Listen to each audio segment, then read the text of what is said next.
Әссәләму алейкум вә рәхмәтуллахи вә бәрәкәтүһү, хөрмәтле дин кардәшләр. Вәгазь телевизион ачык конкурсын дәвам иттерәбез. Ислам дине 3 нигезгә корылган. Беренче нигез иман, ягъни Аллаһның барлыгына, берлегенә ышану. Икенче нигез гамәл, гыйбадәт кылу. Өченче нигез ихсан. Ихсан ул ихласлык дигән сүз. Аллаһ Тәгаләнең барлыгына, берлегенә ышану дип аталган вәгазен Арча шәһәре Шәрык мәчете балалар мөгаллимәсе Зәбидә Шакирова яздырып җибәргән. Ассаламу алейкум ва рахматуллахи ва баракатуху, хөрмәтләрем. Менә күз салыйк әле. Нинди матур дөнья. Иртән матур итеп кояш чыга, бөтен җиһанны яктырта.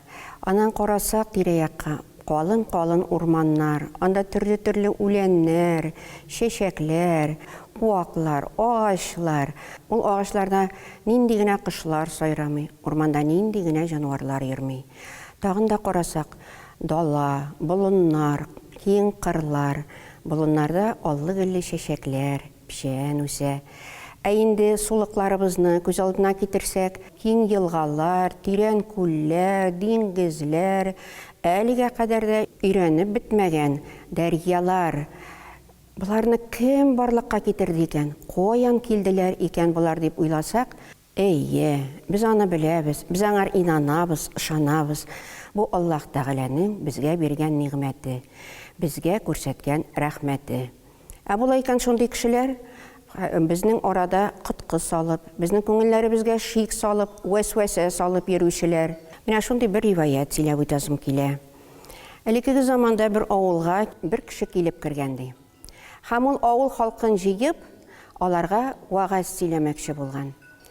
Аларга эндәшә икән: "Эй хөрмәтләрем, авыл халкы, менә мин сезгә бер-ике сорау биреп карыйм әле" дигән. Авыл халкы ярар дигән, риза булган. Һәм ул сорый икән: "Карагыз әле, менә ерактагы тауны күрәсезме?" "Күрәбез" дигән авыл халкы. "Аның янында бик матур каен агачы үсеп утыра. Аны күрәсезме?" "Күрәбез" ди авыл халкы. "Каен янында шелтәрәп шишмә ага. Аны күрәсезме?" "Күрәбез" ди авыл халкы. "Ә булар каян барлыкка килгән икән барысы да?" "Аллаһ Тәгаләнең нигъмәте" ди авыл халкы. "Ә сез Аллаһ Тәгаләне күрәсезме соң?" "Юк" ди аптырап авыл халкы. "Соң инде күрмәгән нәрсәгә ышанырга ярыймы?" Авыл халкы аптырап калган. Аларның йөзләрендә шомлану билгеләре чагылып киткән.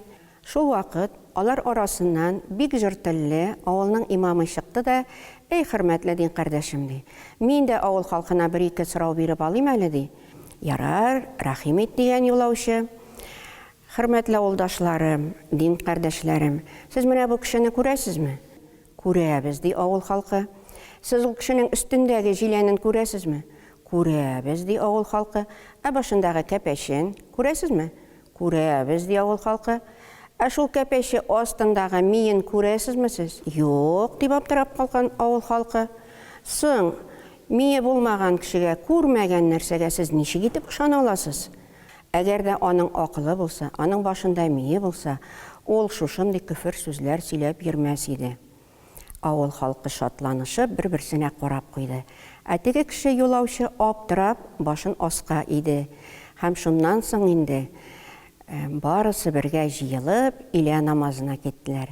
Эй хөрмәтле дин кардәшләрем, безнең күңелләрне шомландыручыларга ышанмыйча, Аллаһ Тәгаләнең кушканнарын үтәп, тыйганнарыннан тыелып, аның изге китабына ышанып һәм аны укып яшәргә насыйп әйләсә иде. Ассаламу алейкум ва рахматуллахи ва баракатуху. Мәрхәмәтле, шәфкатьле Аллаһны барлау, аны олылау, аңа итәгать итү һәммәбезнең дә бурычыбыз. Үзебезне гомер буе шул рухта тәрбияләргә тырышыйк дигән теләктә бүгенгә саубуллашам. Әссәламу алейкум ва рахматуллахи ва баракатуху.